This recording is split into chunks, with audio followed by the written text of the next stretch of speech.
My Lords, I'm grateful to my noble friend for that comprehensive response. And may I apologise also to the House that I should have said when I spoke first, in addition to the other registered interest that I declared, I am also an officer of the APPG for SME house builders, and perhaps I should have said that because it was clearly relevant, but it slipped my mind. I'm very grateful to all noble lords who've spoken in the debate. It has been, if I may say this without offence, a livelier and more challenging debate than actually I had expected when we started out.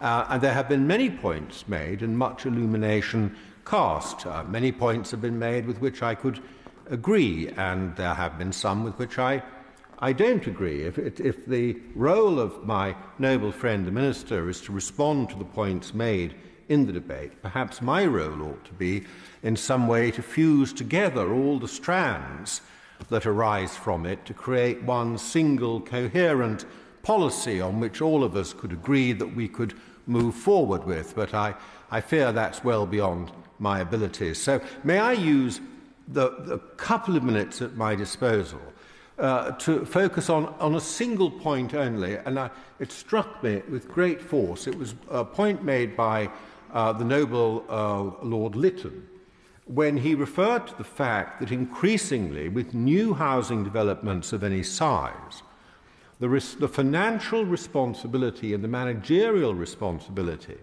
for external amenities is increasingly being placed on the householders through a service charge. And I mentioned when I spoke first, I was a member of the board of the Ebbsfleet Development Corporation, where we have many historical planning permissions granted before the corporation was formed that are now being implemented. And this is the pattern of what is happening.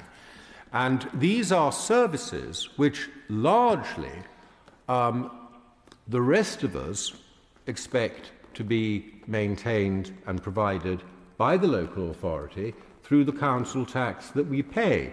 They are to do with parks, street trees, the grass on the verge, and things like that.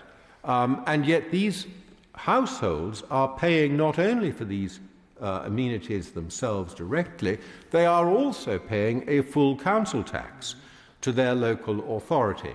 And I draw attention to it simply because I believe, and the noble Earl may agree with this, that this is not going to be sustainable politically or financially for very much longer, and I think it will be the next scandal that, like excessive ground rents, which are now largely dealt with, these are service charges, not ground rents. I think it is the next scandal that the front bench is going to have, the government is going to have to reckon with.